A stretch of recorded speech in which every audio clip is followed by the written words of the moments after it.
반드시 합격하실 겁니다.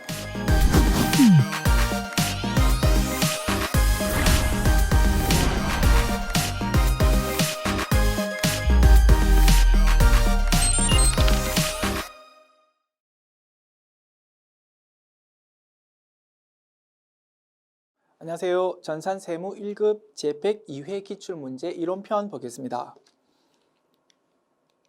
문제 1번. 다음 중 회계 변경으로 인정되는 구체적인 사례로 가장 적절하지 않은 것은? 정당한 회계 변경으로 인정되지 않는 것 찾는 겁니다. 1번. 과거에는 발생한 경우가 없는 새로운 사건이나 거래에 대한 회계 정책을 선택하거나 회계 추정을 하는 경우, 이런 건 우리가 구경한 적이 없다, 그지요? 2, 3, 4 확인해 봅니다. 2번. 기업 환경의 중대한 변화에 의하여 종전 회계 정책을 적용하면 재무제표가 왜곡된다? 그러면 당연히 변경해야 될 겁니다. 그거 정당하게 인정되는 거다. 3번. 동종 산업에 속한 대부분의 기업이 채택한 회계 정책 또는 회계 추정으로 변경함에 있어서 새로운 회계 정책 또는 추정 방법이 종전보다 더 합리적이라고 판단된다? 그러면 잘 바꾸는 거다 이겁니다. 4번. 일반 기업회계 기준의 재개정으로 인해서 새로운 해석에 따라 회계 변경한다. 이거 잘하는 거다 이겁니다. 그지? 이렇게 2, 3, 4 지문으로 제시되어 있는 거는 정당한 회계 변경이다라는 거 우리 공부한 적이 있는데 1번 내용은 공부한 적 없다. 그지? 이렇게 우리 마음대로 이렇게 꽂으면 안 된다 이겁니다. 그래서 정답은 1번 되겠다. 지웁니다.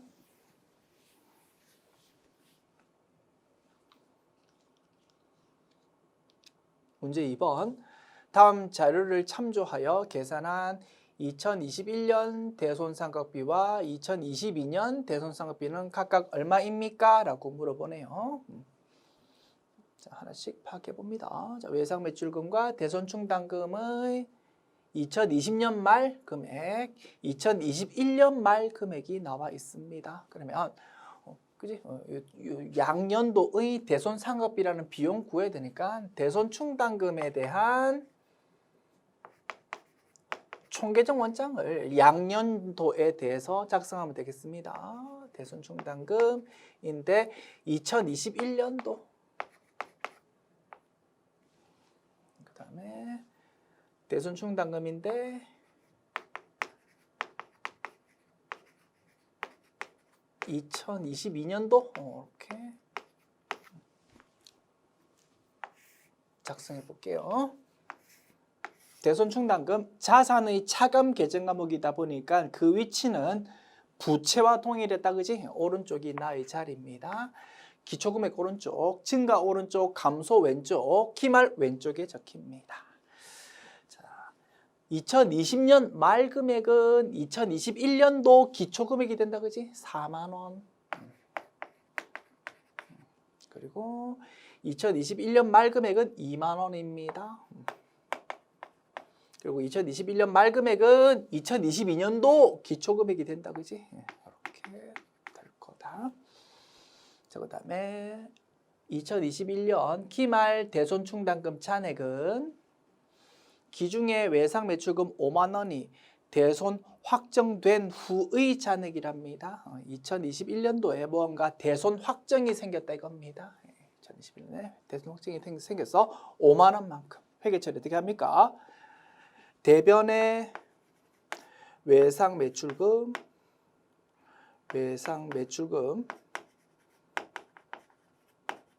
5만 원 자산 감소시키고요. 차변은 대손충당금 있으면 먼저 기록하고 4만 원. 부족한 거는 대손상각비라는 비용으로 기록한다, 그지? 만 원. 이렇게 회계 처리했을 거고요. 요 분계를 대손충당금 총계정 원장에 반영하면 요 4만 원이 차변에 기록됩니다. 기초에 있던 4만 원이라는 대손충당금이 전부 다 없어져 버렸다 이겁니다. 그리고 기말에 2만 원을 새롭게 추가 설정했겠지, 그지? 분계로 따지면 차변 대손상각비 대변, 대손 충당금 이렇게 회계 처리되었을 겁니다. 그게 이렇게 반영된다. 그래서 왼쪽 합계 6만 원, 오른쪽 합계 6만 원 이렇게 작성되었을 거고요. 그러면 X1년도의 대손 상각비라는 비용은 얼마였습니까? 만 원 플러스 2만 원, 3만 원이 되겠습니다.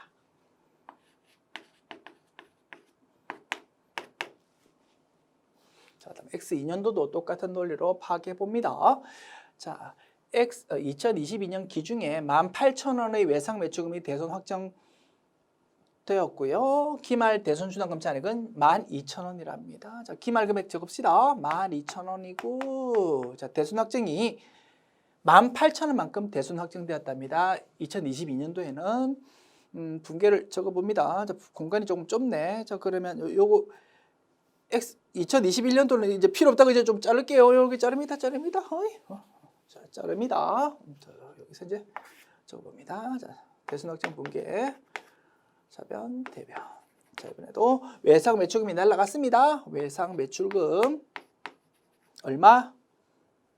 18,000원이 날라갔습니다. 차변은요. 대손 충당금 있으면 그것부터 적고 부족하면 대손 상각비인데 2만 원이라는 충분히 큰 금액이 있으니까 차변에 적히는 거는 18,000원 전체가 다 대손 충당금으로만 적히면 된다. 그지? 그래서 그 부분을 이러한 대손 확정 분계를 대손 충당금 총계적 원장에 반영하면 18,000원이 이렇게 기록될 겁니다. 2만 원 있었는데 18,000원 없어졌어. 2,000원 남아있는 상태다. 그지? 그런데 이제 기말에 12,000원이 잔액되려면 추가 결정한 거는 만 원이 될 거다. 그지? 기말 분계, 차변, 대손 상각비 만 원. 그리고 대변이 대손 충당금이 될 겁니다. 그리고 그 내용이 여기에 반영되었다. 됐습니다. 자, 이제 왼쪽 합계 3만 원, 오른쪽 합계 3만 원 이렇게 완성되었습니다. 그럼 X2년도, 2022년도의 대손 상각비라는 비용은 only 만 원만 기록된다. 풀만하지요? 그래서 3만 원, 만 원 이렇게 되어 있는 것이 정답이고요. 자, 정답 찾아봅니다. 3만 원, 만 원, 4번이 정답 되겠습니다. 지웁니다.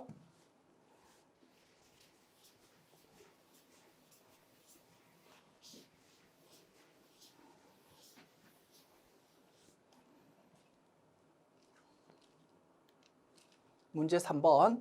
다음은 주식회사 3개의 2022년 12월 31일 현재 고정자산 명세서의 일부이다. 빈칸에 들어갈 금액으로 맞는 것은 단 해당 자산의 잔존 가치는 없다라고 되어 있고요. 고정자산 명세서라는 것이 나와 있습니다. 이 상태로도 문제 풀 수는 있습니다만 굉장히 용어 자체가 지저분하고 모호한 상태입니다. 자, 우리 교재 수록할 때는 조금 정확한 용어로 정리해가지고 수록하겠습니다. 자,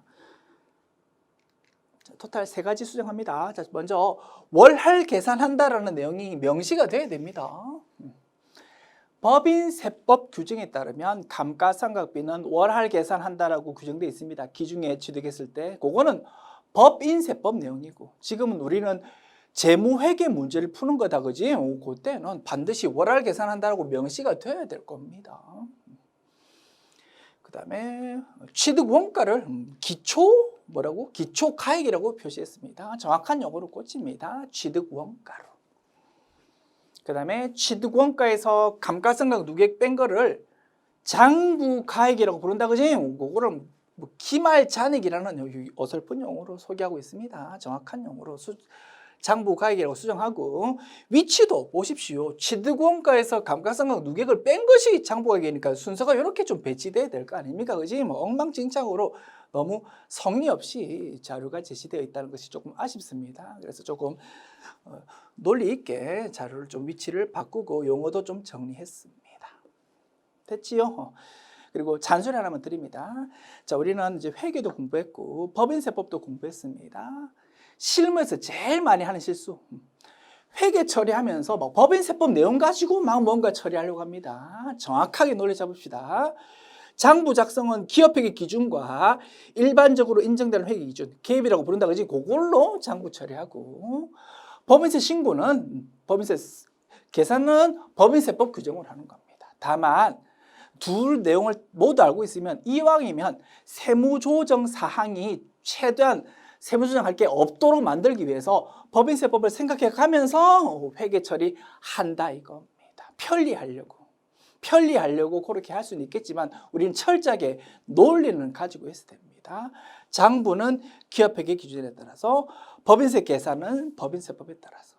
됐죠. 그래서 이 문제 출제하는 분도 두 내용을 전부 다 알고 있는 상태니까 막 썩고찌개로 문제를 막 출제하고 있다 이겁니다. 이런 실수 보니까 좀 잔소리가 생각나서 말씀드렸습니다. 여러분 철저하게 실무하실 때 장부 작성은 기업회계 기준, 법인세 계산은 법인세법 규정으로 이렇게 딱딱 논리를 접근하여 주시기 바랍니다. 됐습니다. 자, 그래서 이제 좀 성의 있게 문제를 좀 정리했고요. 자, 이제 이걸로 풉니다.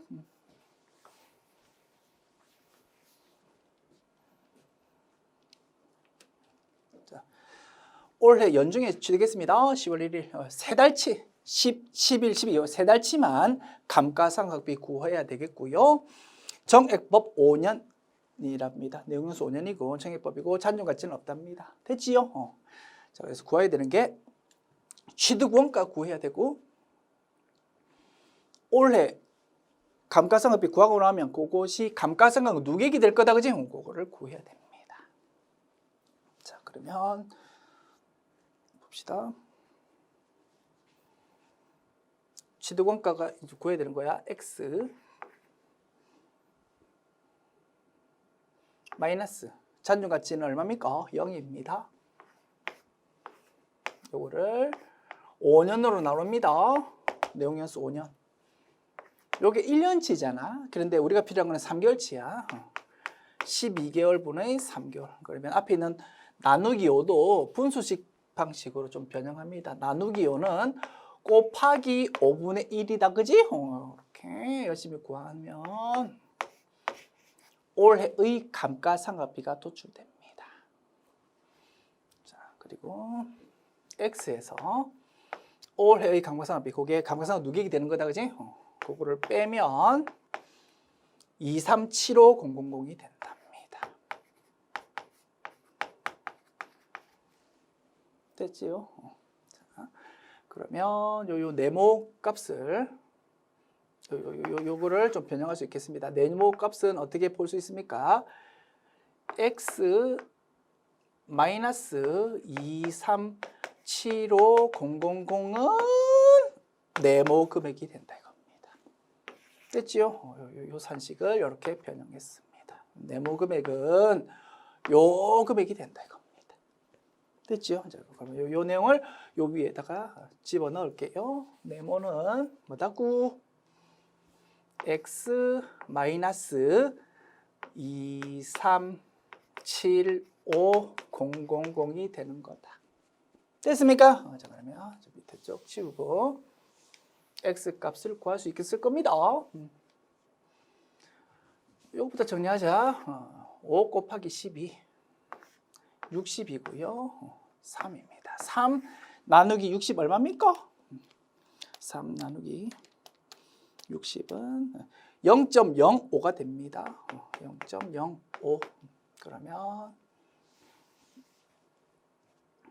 0은 무시해도 되고, 그지? X 곱하기 0.05는 X 마이너스 2375000이다, 그지? 이렇게 정리할 수 있고, X 값 구할 수 있겠네. 자, X 곱하기 0.05고, 요거를 반대표를 보내면 0.95 곱하기 X다, 그지? 그리고 이거를 이쪽으로 보내면 2375000입니다. X 값 얼마입니까? X 취득원가는 2375000 나누기 0.95 하면 250만 원 튀어나옵니다. 취득원가는 250만 원이고요. 그 다음에 올해 감가상각비는 250만 원 곱하기 0.05다, 그지? 125000 되겠습니다. 됐습니다. 그래서 250만 원에서 12만 5천 원 빼면 2375000 나오더라 이거지?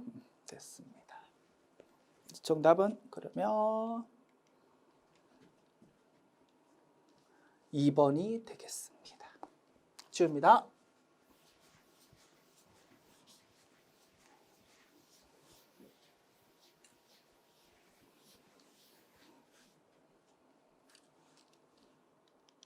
문제 4번. 다음 중 일반 기업회계 기준에 따른 수익의 인식 기준에 대한 설명으로 가장 틀린 것은 1번. 상품권의 발행과 관련된 수익은 재화를 인도하거나 판매한 시점에 인식하여야 하므로 상품권을 판매한 시점에는 수익을 인식하지 아니하고 선수금으로 처리한다. 맞다 그지요? 우리 회사는 구두회사입니다. 상품권 발행합니다. 돈 들어온다. 그렇다 하더라도 일단은 선수금이라는 부채로 기록했다가 우리는 매출이라는 수익을 언제 인식합니까? 구두 상품권 들고 있는 고객이 우리 회사 매장 와가지고 그 상품권이랑 우리 매장에 있는 구두랑 이렇게 바꿔갈 때 그때 우리는 물건 넘겨주는 시점이니까 그때 매출 인식한다 이겁니다. 2번. 재고자산의 판매 거래 이후에도 판매자가 관련 재화의 소유에 따른 위험 대부분을 계속 부담하고 있는 경우에는 그 거래를 아직 판매로 보지 아니하며 수익을 인식하지 않는다. 그렇지? 판매에 대해서 수익을 인식하는 요건이 이론적으로 몇 가지 쭉 정리되었다. 그지? 그 중에서 물건 팔고 나면 소유할 때 느끼는 위험과 효익 대부분을 넘겨주어 버려야 된다고 합니다. 그래야 우리는 매출이라는 수익을 인식할 수 있다라고 공부했습니다. 그런데 물건 팔아도 그 소유에 따른 위험과 효익 대부분을 위험만 제시되어 있네. 위험을 대부분 계속 우리가 가지고 있다면 팔린 것이 아니다 이겁니다. 수익을 인식할 수 없는 것이다. 3번. 정기 간행물은 구독 신청에 의하여 판매하는 경우에는 구독 신청 시에 수익을 인식한다. 틀렸다 그지? 구독 기간이 있으면 그 기간에 걸쳐서 야금야금 정액법 논리로 그지? 일정한 기간에 대해서 그지? 정액법 논리로 수익을 인식한다고 했습니다. 그런데 구독할 때 그냥 한꺼번에 수익 인식한다고 했으니까 틀린 내용입니다. 3번이 정답이 되겠고요. 4번. 광고 제작 수수료는 광고 제작의 진행률에 따라서 인식한다. 그렇지? 맞습니다. 정답은 3번. 문제 5번 봅니다. 다음 중 자본금과 자본 총계의 변동이 없는 거래를 모두 고른 것은? 이라고 묻고 있습니다. 자, 가. 이익잉여금의 적립 무슨 의미입니까? 미처분 이익잉여금을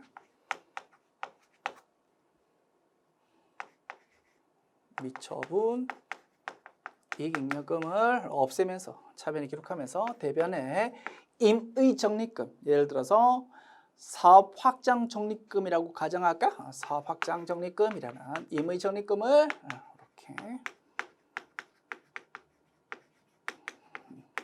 그지 뭐 이렇게 적립한 거, 이러한 분계를 말합니다. 그러면 이러한 분계에서 차변은 자본의 감소, 대변은 자본의 증가 이렇게 구성되기 때문에 자본 총계는 변동이 없다, 그지?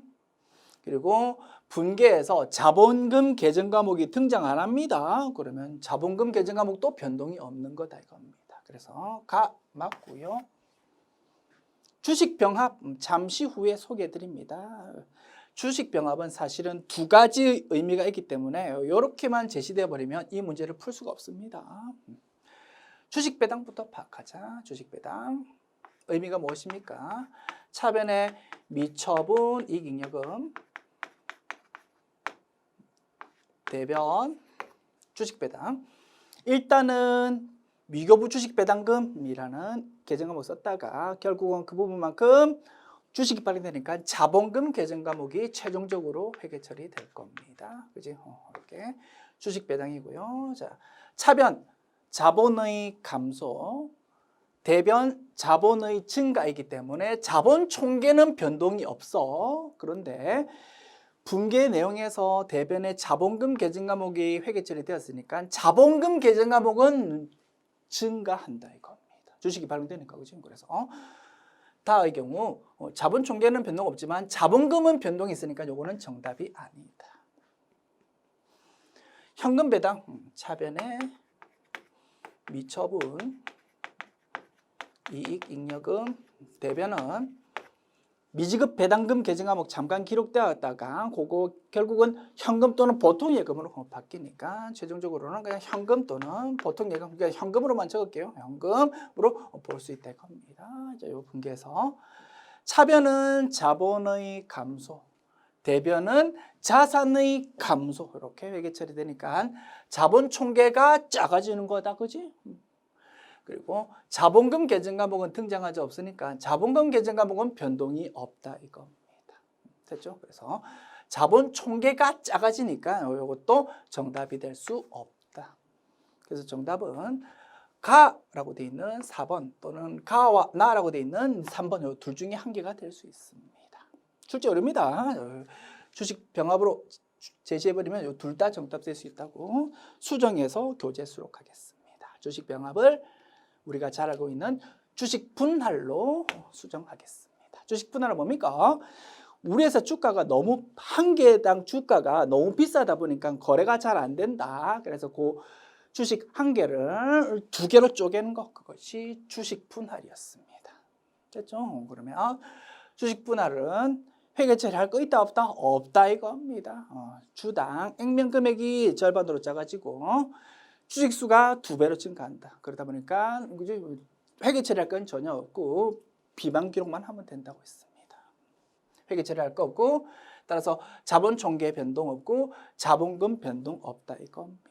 그래서 가와 나 이 두 개가 되어 있는 3번이 정답 되겠다. 됐지요? 넘어가면 되고요. 참고로 가볍게 들어보십시오. 주식 병합이라는 것이 지금 출제되었잖아요. 애당초에 그지? 출제 오르라고 했어. 주식 병합이라는 용어는 시험에서 잘 건드리지 않습니다. 왜냐하면 결정적인 문제점이 있습니다. 주식 병합이라는 용어는 두 가지 의미로 쓰일 수 있다 이겁니다. 그래서 자칫하면 이 문제처럼 복수 정답 여지가 생기기 때문에 잘 안 건드리는 내용인데 그게 출제된 거야. 참고로 소개해 드릴게. 주식 병합이라는 용어. 우리는 이렇게 고치기로 했어. 주식 분할로. 주식 병합이라는 용어 한번 가볍게 소개해 드릴게요. 들어보십시오. 주식 병합이라는 용어 두 가지 의미가 있습니다. 첫 번째,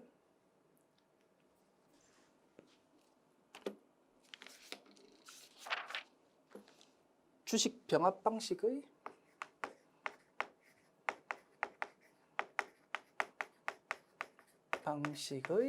무상감자 라는 의미가 있고요. 두 번째 의미는 주식 액면 병합이라는 의미가 있을 수 있습니다. 두 가지 의미 서로 다르거든요. 그런데 요거를 주식 병합이라고 부를 수도 있고요. 요거를 주식 병합이라고 줄여서 부를 수 있다 이겁니다. 주식 병합하면 요 의미일 수도 있고 저 의미일 수도 있다 이겁니다. 자, 주식 병합 방식은 무상감자. 자, 무상감자는 무엇입니까? 결손금 보전에 의해서 자본금을 감소시키는 거래였다, 그지? 우리 회사가 적자가 엄청 쌓여 있습니다. 미처리 결손금이 너무 크다 보니까 보기 안 좋다 이겁니다.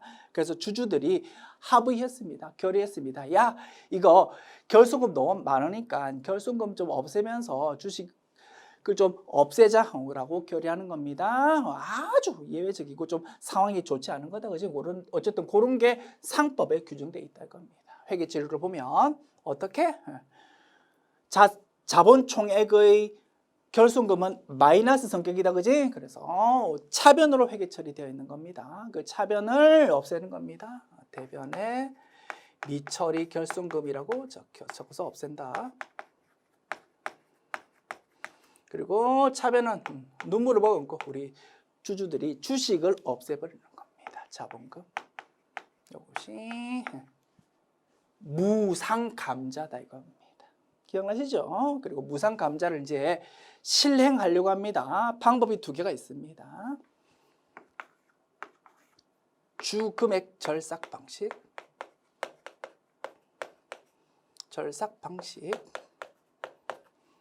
그리고 또 하나는 이제 주식 병합 방식.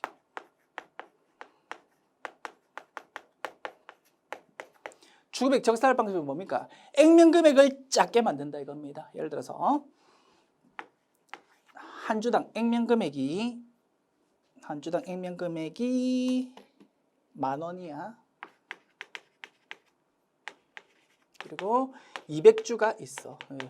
주식 발행된 것이 200만 원이 자본금이었다 이겁니다. 원래. 자, 요거를 이제 100만 원으로 줄여야 돼. 요게 토탈 200만 원이었잖아. 200만 원을 눈물을 먹고 이제 100만 원으로 줄여야 돼. 미처리 교수금 100만 원만큼 없애면서 자본금을 지금 없애야 된다 이겁니다. 100만 원만큼. 이렇게 바꿔야 돼. 자, 그때 방식이 두 개가 있습니다. 먼저 주금액 절삭 방식. 전부 주주들이 가지고 있는 주식 200주잖아. 그 주주들한테 전부 다 알립니다. 당신들이 들고 있는 주식을 전부 다 회사에 반납하세요. 200원짜리 주식, 100만 원짜리 주식 200주를 전부 반납받습니다. 그래서 다시 재교부한다 이겁니다. 얼마짜리로? 5,000원짜리로.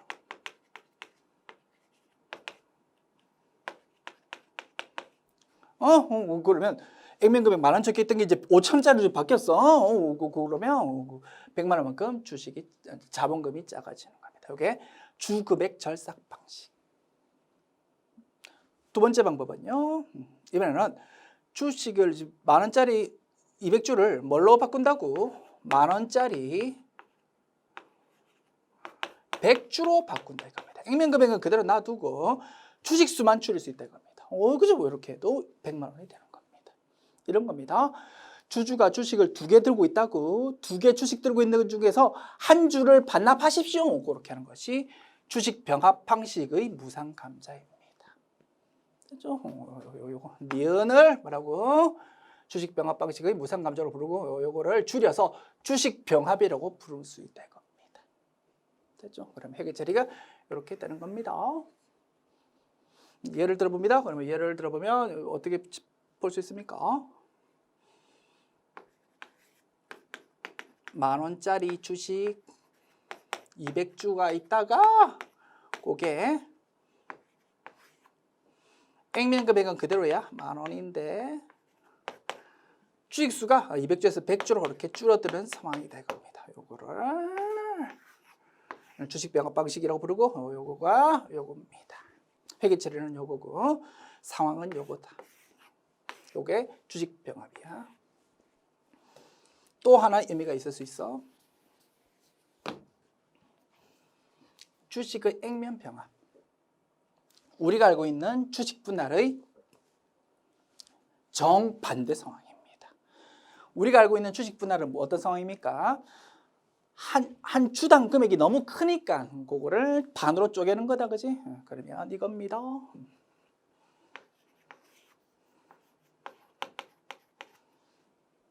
자, 2만 원짜리 액면 금액이 한 개에 해당 2만 원이야. 요거 곱하기 100주인 상황에서 한 주당 주가가 너무 비싸니까 그걸 2개로 쪼개는 거야. 그러면 쪼개고 나면 어떻게 됩니까? 한 주당 액면 금액이 2만 원 아니고 10,000원으로 바뀐다, 그지? 10,000원 곱하기 200주로. 그지? 이렇게 바뀌는 게 주식 분할인데 그거의 정반대 상황이다 이겁니다. 원래 있던 2개를 그냥 한 개로 딱딱 합한답니다. 액면 금액을. 그지? 그것이 주식 액면 병합이랍니다. 실무에서는 거의 없어. 주식 분할은 한 주당 주가가 너무 비싼 경우에 가끔 생길 수 있어. 그런데 그 정반대 상황은 사실은 잘 없다고. 그런데 이론적으로는 있을 수 있다 이겁니다. 그거를 이름을 뭐라고 부른다고? 주식의 액면 병합이라고 부른답니다. 또는 주식의 단순 병합이라고도 부릅니다.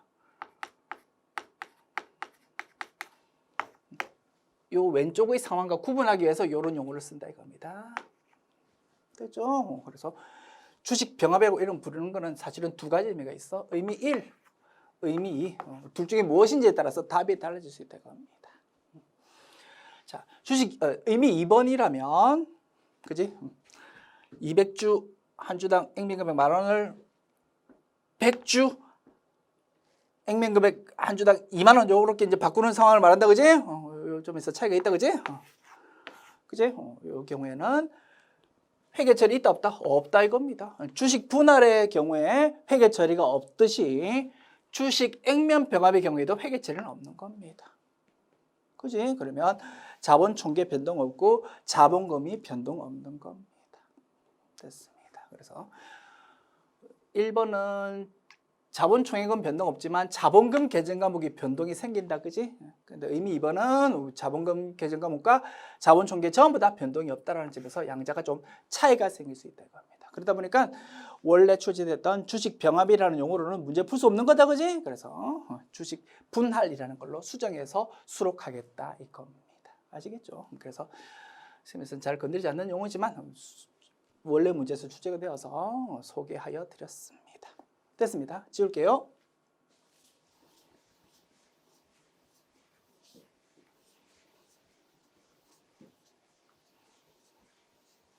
그래서 정답은 가와 나라고 되는 3번이 되겠습니다. 됐습니다. 문제 6번 보겠습니다. 다음 중 원가에 대한 설명으로 맞는 것은 모두 몇 개인가? 기업 매몰 원가는 이미 발생한 과거의 원가로서 의사결정 과정에 영향을 주지 못하는 원가이다. 맞다, 그지요? 니은 고정원가는 관련 범위 내에서 조업도의 증감에 상관없이 단위당 원가는 동일하다. 단위당 원가가 아니고 총원가가 동일하다라고 해야 된다, 그지요? 그래서 니은은 틀린 지문. 디귿 종합원가 계산은 제조원가를 직접 재료비와 가공비로 구분하여 원가를 계산한다. 맞다, 그지요? 투입 방식이 재료비랑 가공비가 서로 다르더라 이겁니다. 그래서 이 둘로 구분해서 원가 계산하더라.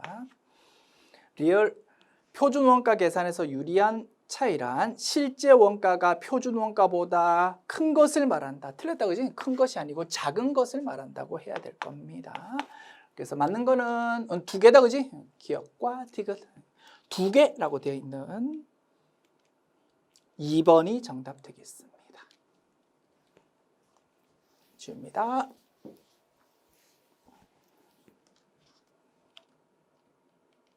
문제 7번.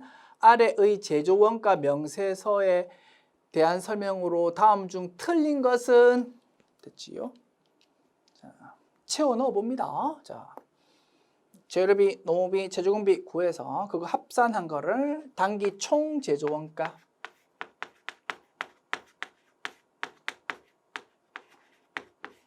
그리고 거기서 기초정품 합산한 후에 기말 제공품을 빼면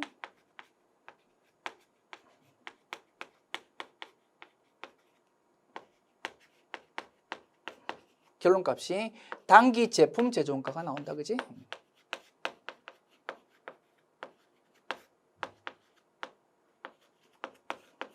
그리고 중간에는 뭐 들어갑니까?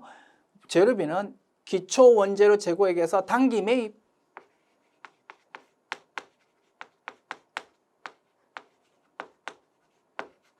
그리고 거기서 기말 원재료 빼면 구해질 거다, 그지? 오케이. 그다음에 이제 금액을 채우면 되겠네. 하나, 둘, 셋, 넷, 네 가지 구해봅니다. 자, 2,500만 원 플러스 무엇 해가지고 1,000만 원 뺀 것이 8,500만 원이랍니다. 그러면 동그라미 한 거 어떻게 구하면 됩니까? 1,000만 원을 8,500만 원 플러스 시킵니다. 그리고 2,500만 원을 빼면 되겠지? 그러면 7,000만 원 계산됩니다. 적을까? 7,000만 원 됐습니다. 그 다음에 하나, 둘, 셋 열심히 더하면 단기총 제조원가 나옵니다. 85 플러스 13 플러스 20 하면 118 000 나온다. 그래서 기초정품 더하면은 여기 나온답니다. 그러면 A에서 B 빼면 되겠다, 그지? 1250만 원이 기초정품이고요. 그리고 여기 요 두 개 합한 거에서 300만 원 빼면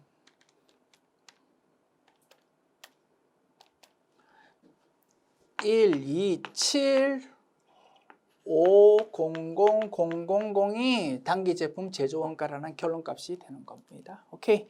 자, 이제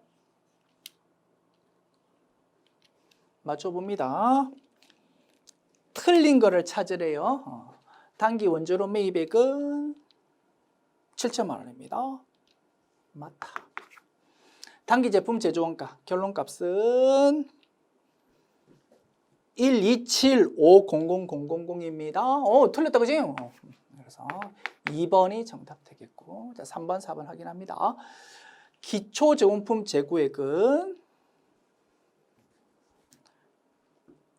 기초제공품 재고액이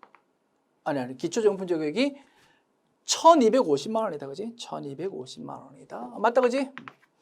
단기 총 제조원가는 118000000이다, 그지? 네, 맞습니다. 그래서 2번이 틀렸구나라는 거 확인할 수 있습니다. 정답은 2번 쯤입니다.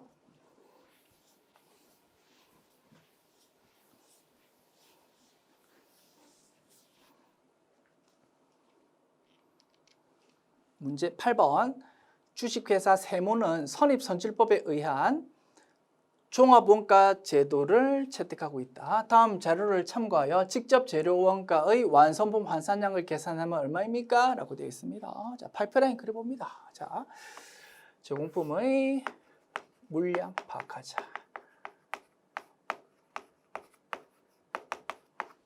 자, 기초정품 2000단위고요. 단기 착수는 10,000단위. 그러면 합계는 12,000이다, 그지? 자, 오른쪽 완성된 것이 8,000인데요. 자, 선입선출법이니까 기초제공품 완성도를 고려해야 된다, 그지? 8,000개 중에서 2,000개는 기초제공품이 완성된 거고 나머지 6,000개는 올해 착수한 것이 완성되었습니다. 기초제공품은 기완성도가 20%였습니다. 20%에서 출발해서 완성되었다. 그 다음에 기말제공품은 4,000개입니다. 그래서 토탈 12,000개고 기말제공품은 처음부터 출발해서 몇 %에서 멈췄다고? 50%에서 멈추었습니다. 됐죠? 파이프라인 그립시다. 자, 파이프라인 요렇게 그리고 2,000개는 20%에서 출발했어. 이렇게 출발해서 완성. 6,000개는 처음부터 출발해서 완성. 4,000개는 처음부터 출발해서 50%에서 멈추었어. 여기서 멈추었어. 됐습니다. 재료비의 완성품 환산량 구하는 겁니다. 재료비의 완성 환산량 구하는데 재료비 투입 시점이 조금 특이하다, 그지? 특이하게 출제되어도 우리는 문제 없습니다. 직접 재료는 우리 종합원가 계산에서는 직접 재료비라는 용어 어차피 안 쓴다, 그지? 파이프라인 쭉 따라가면 그게 그냥 재료비니까 그냥 재료비라고만 용어 쓰는데 이 문제는 그냥 직접 재료비라고 이렇게 언급했네요. 알았습니다. 자, 공정 초기에 40%가 투입되고 공정 초기에 몰빵 투입되는 게 일반적인데 좀 변형했다 이겁니다. 40%만 투입된답니다. 그럼 나머지 60%는요? 나머지 60%는 60% 진행됐을 때 투입된답니다. 요 60%, 요때 나머지 60%가 투입된다라고 좀 특이하게 제시했습니다. 괜찮다. 우리는 풀 수 있다. 공소는 없다. 됐습니다. 자, 그러면 환산량 계산합시다. 자, 6,000개는 묻지도 따지지도 않고 적습니다. 자, 2,000개 이 부분은 20%에서 출발해서 완성됐습니다. 40%는 이미 작년도에 투입됐을 거다, 그지? 그래서 올해 얻어먹은 거는 60%만 먹었을 거다 이겁니다. 그러면 2000개 곱하기 60%, 260이 1200개입니다. 되지요? 그 다음에 4000개 이 부분은 처음부터 출발해서 50%에서 멈추었습니다. 처음 시점에서 40%가 투입되었습니다. 그거는 얻어먹었습니다. 그런데 나머지 60%는 60% 시점에 투입되는데 우리는 50%에서 멈췄으니까 그거는 받았다 안 받았다? 안 받았다. 그래서 받은 거는 40%만 받았어. 그래서 4000개 곱하기 40%, 4, 4, 16, 1600개 되겠습니다. 됐지요? 3개 더하면 얼마입니까? 1200 플러스 6000 플러스 1600, 8800 나옵니다. 됐습니다. 정답은 1번 되겠습니다. 주입니다.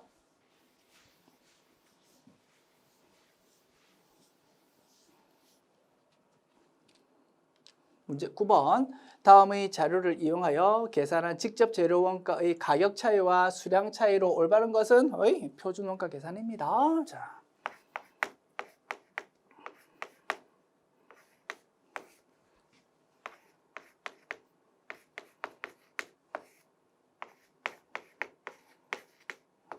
구합시다.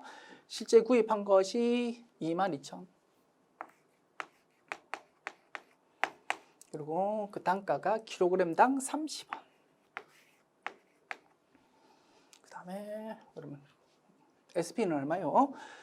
자, 표준 가격은 킬로그램당 27.5랍니다.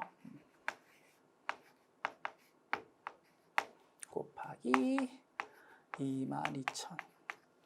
그리고 SP는 27.5고, 자, 그 다음에 SQ는 표준 수량이 2kg인데, 한 개 만드는데 2kg인데, 2만 개 만들었답니다. 만 개 만들었답니다. 10,000개 곱하기 2kg, 그지? 2만 킬로다, 그지?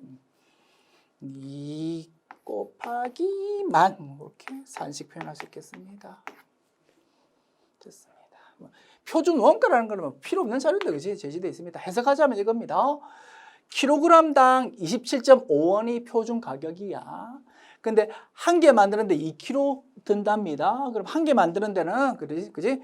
27.5 곱하기 2, 55원이 들었다 이겁니다. 뭐 그런 차원에서 이런 자료가 나와 있는데, 괜히 헷갈린 것 같습니다. 없다라고 생각하시면 되겠다. 됐습니다. 이렇게 분석했고, 이제 금액 계산해 봅니다. 자, 22,000 곱하기 30은 66만 원. 요거는 계산하면 605000. 요거는 계산하면 27.5 곱하기 2 곱하기 만 하면 55만 원 계산되네요. 됐습니다. 자, 55,000원 분리, 그리고 이 두 개 차이는 55,000원 분리, 이렇게 분석할 수 있고, 원하는 정답은 가격 차이, 수량 차이 전부 다 구하라고 했습니다. 그러면 그지? 55,000원 분리, 55,000원 분리라고 되어 있는 1번이 정답 되겠습니다. 됐지요? 지웁니다.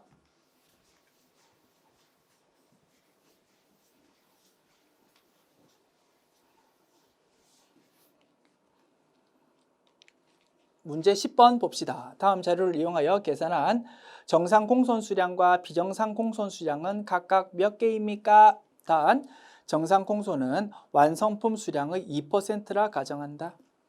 자, 풀어봅시다. 제공품에 대해서 물량 흐름 파악하자.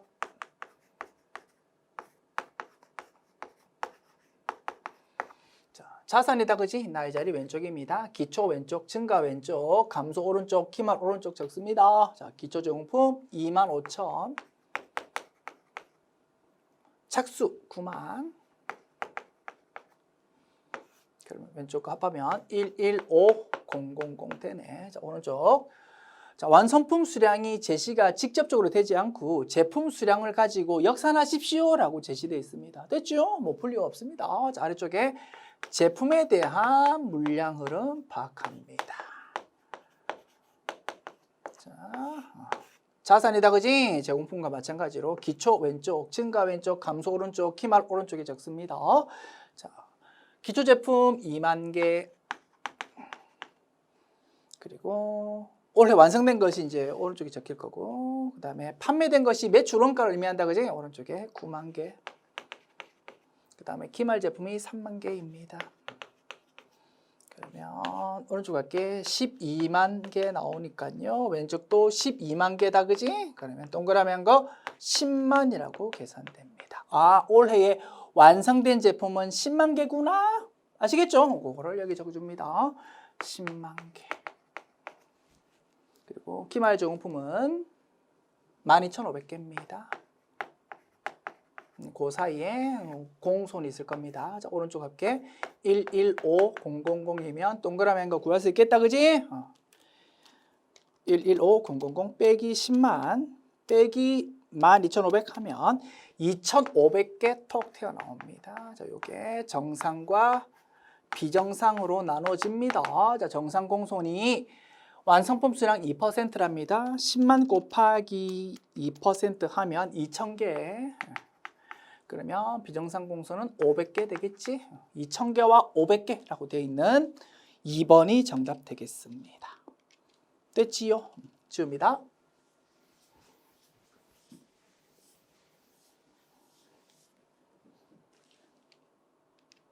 문제 11번.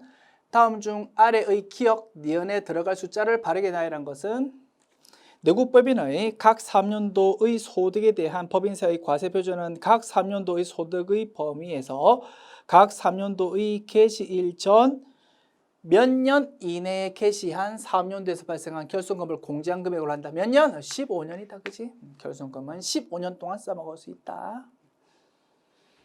그게 원칙이고, 다만 예외적으로 2019년 12월 31일 이전에 발생한 결손금은 10년을 유통기간으로 한다, 이겁니다. 원칙적으로는 15년.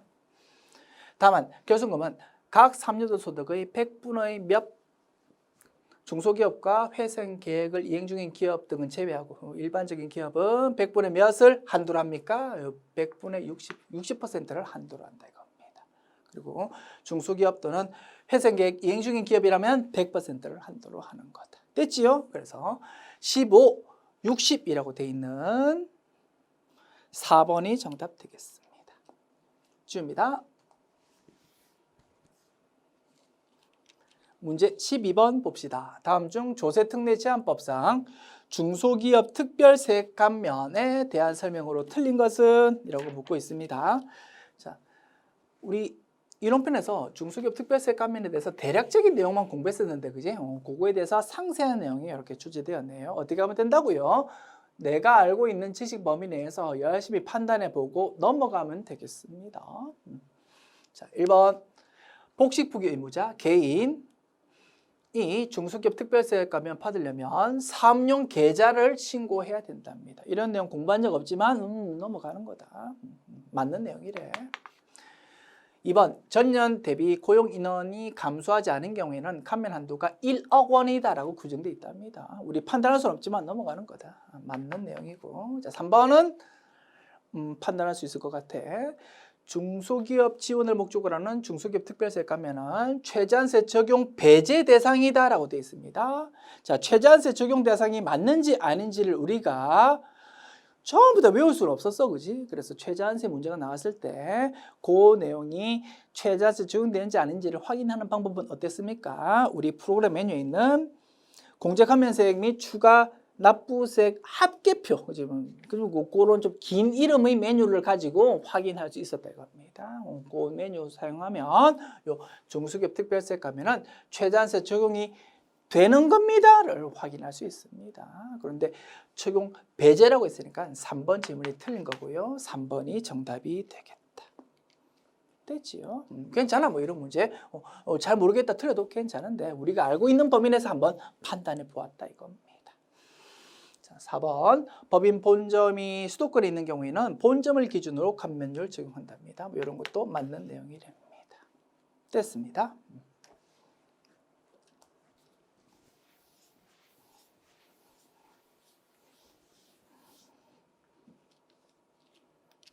문제 13번. 다음 중 해당 과세기간의 총 급여액이 7천만 원을 초과하는 경우 적용받을 수 없는 소득공제 및 세액공제는 어느 것인가? 우리 소득세법 이론편 공부할 때 총 급여 7천만 원 이하일 때만 적용받을 수 있습니다라는 걸 3개 배웠습니다. 그거를 물어보는 문제네요. 자, 먼저 신용카드 등 사용금액에 대한 소득공제 중 도서, 신문, 공연비에 대해서 좀 높은 공제율 적용받으려면 어땠다? 총급여 7천만 원 이하여야 됩니다. 그지? 이거 맞는 내용이고. 그 다음에 월세세 공제도 총급여 7천만 원 이하일 때만 적용받을 수 있었어. 그 다음에 의료비세 공제 중에서 산후조리원에 지출한 비용 중에서 출산 1회당 200만 원 이내 금액을 공제받을 수 있었다. 그지? 공제 대상 지출액으로 처리할 수 있었다는 거지. 그것도 총급여 7천만 원 이하일 때 적용받을 수 있었습니다. 이 세 가지를 모두 알고 있니를 물어보는 문제네요. 그래서 가, 나, 라는 맞는 거다. 그지? 그래서 가, 나, 라라고 되어 있는 이 4번이 정답이 되겠습니다. 특별소득공제 중에서 장기주택 저당 차입금 이자 상환액 소득공제라는 거에 대해서는 이런 규정 없었다. 그지? 그래서 가, 나, 라라고 되어 있는 이 4번이 정답이 되겠다. 됐지요?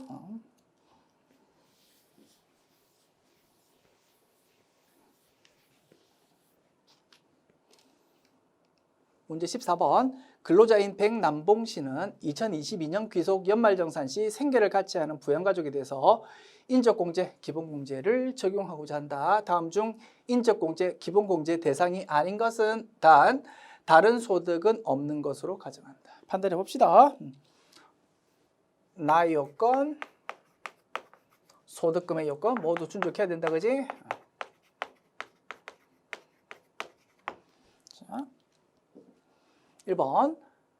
전업주부인 배우자는 로또 복권에 당첨되어 1,000만 원 수령했답니다. 배우자는 나요건 따질 필요 없어. 소득금의 요건만 따지면 되는데 복권 당첨은 기타 소득인데 그거 전부 다 무조건 분리과세다. 그지? 그래서 분리과세 되는 거는 소득금액 요건 판단할 때 따지지 않는다고 했습니다. 그래서 이 사람은 소득금액 요건도 충족하는 거야. 그래서 이 사람은 기본공제 대상자가 맞다.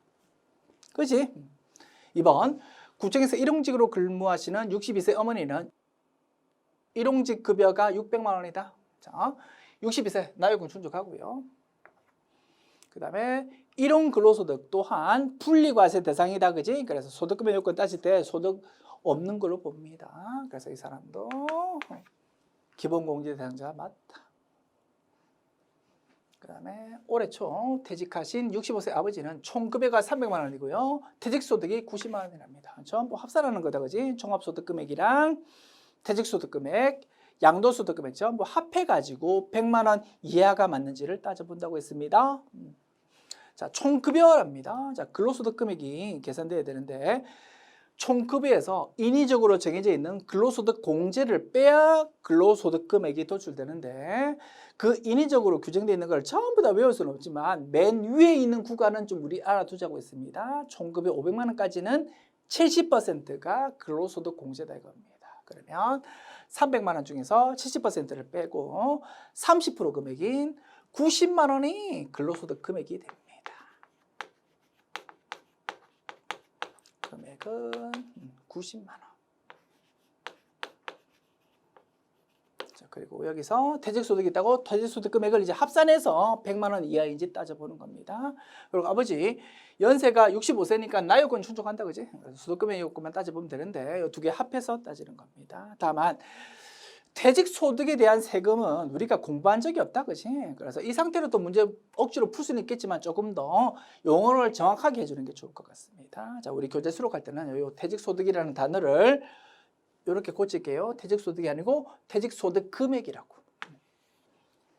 자, 수익 개념인 총수익 금액에서 비용 개념인 필요 경비를 빼야지 소득 금액이라는 게 도출되잖아. 그지? 자, 그런데 퇴직 소득에 대해서는 우리가 그러한 구체적인 내용을 공부한 적이 없다 이겁니다.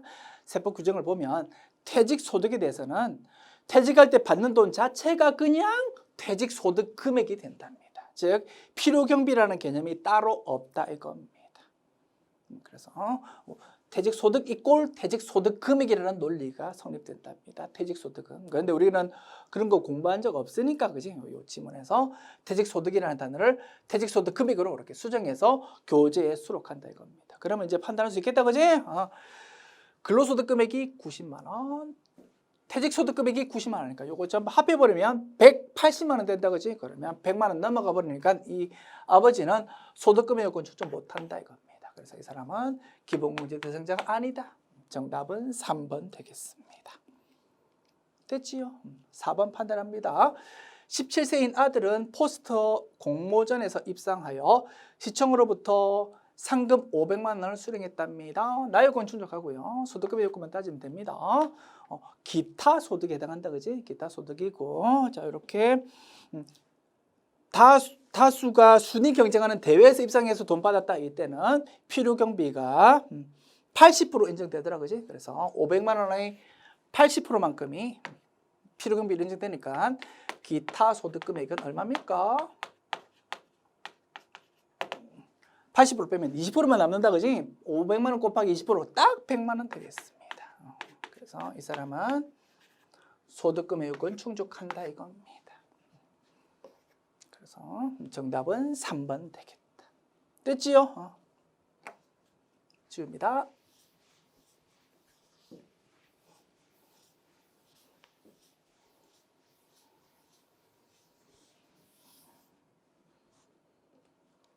문제 15번 보겠습니다. 다음 중 부가가치세법상 과세기간에 대한 설명으로 틀린 것은 1번 신규 사업자가 사업 개시 전 사업자 등록을 하는 경우 과세기간은 사업자 등록일, 등록 신청일부터 해당 과세기간 종료일까지다 라고 되어 있습니다.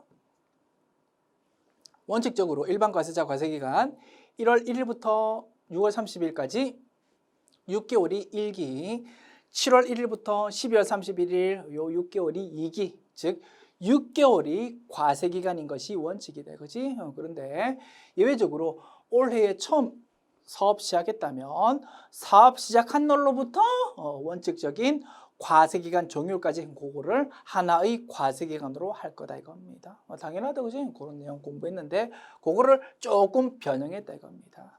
나는 치킨집 할 건데 치킨집 장사 시작하기 전에 집기를 구입합니다. 그 구입한 물건에 대한 부가가치세를 매입세 공제 받으려면 사업 시작하기 전에 사업자 등록할 거다 이겁니다. 그럴 때는 어떻게 과세기간 따집니까?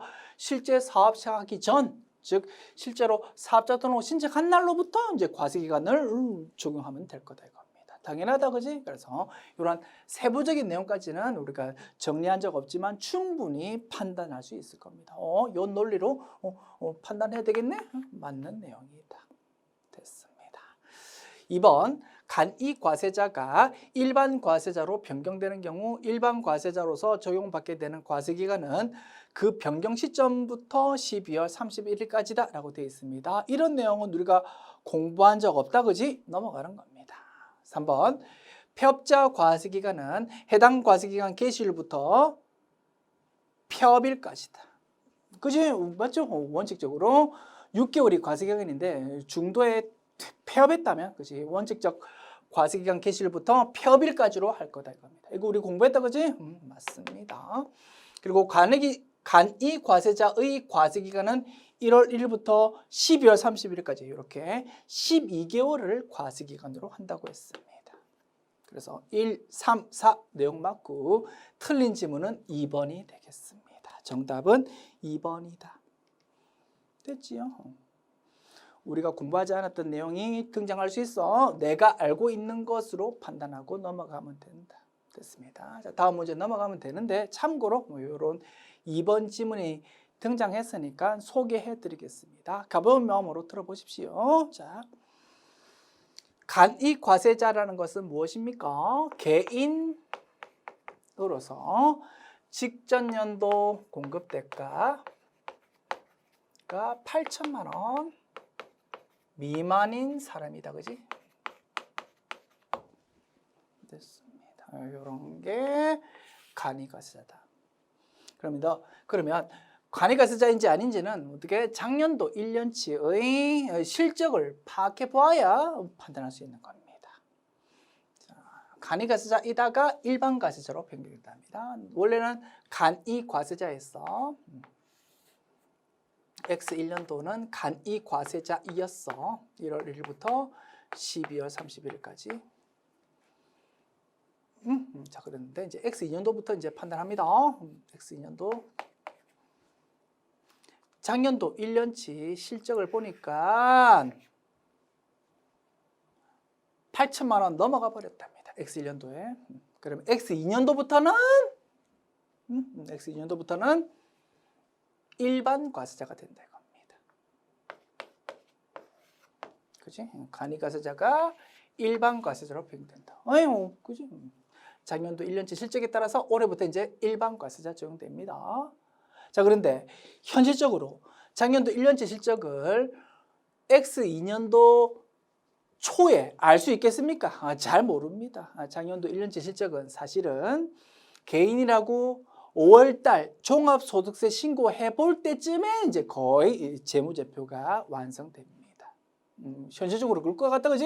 그러다 보니까 X2년도부터 일반 과세자 적용하고 싶어. 그런데 현실적으로 적용 자체를 언제부터 할 수밖에 없다고요? 7월 1일 정도부터 할 수밖에 없다 이겁니다. 현실적으로. 그러다 보니까 세법에서 교통정리하고 있답니다.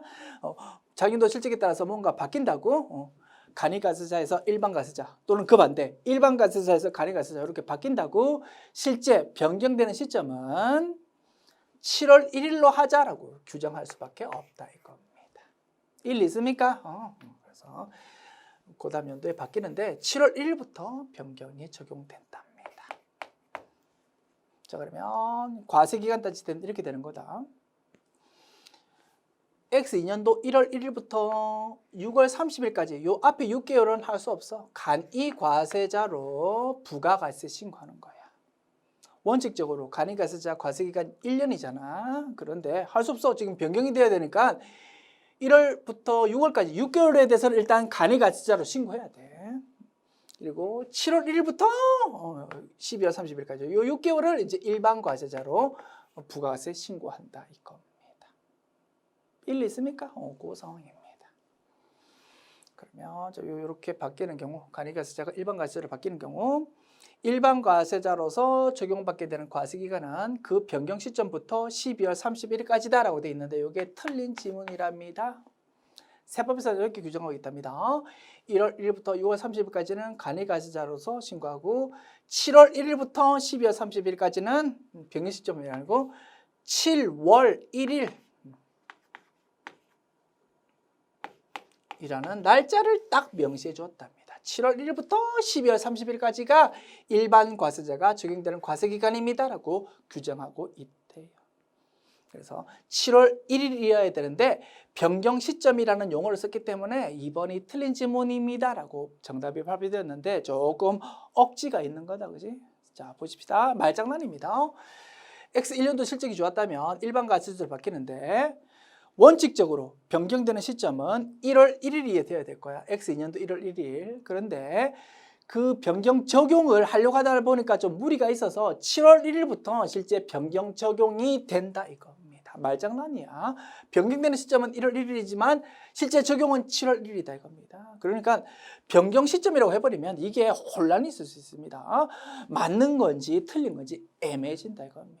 그지? 굳이 뭐 이렇게 억지로 막 우길 필요가 없다, 그지? 그래서 우리 교재 수록할 때는 요 2번 지문이 확실하게 틀린 걸로 수록해야 되니까 요 내용을 좀 수정해가지고 교재에 수록하겠습니다. 어차피 우리가 공부하지 않은 내용이지만 확실하게 판단할 수 있는 상태로 일단 교재 수록해야 될 거 아닙니까? 그지? 그런 취지에서 수정한다라고 이해해 주십시오. 그래서 요 2번 지문을 이렇게 수정합니다.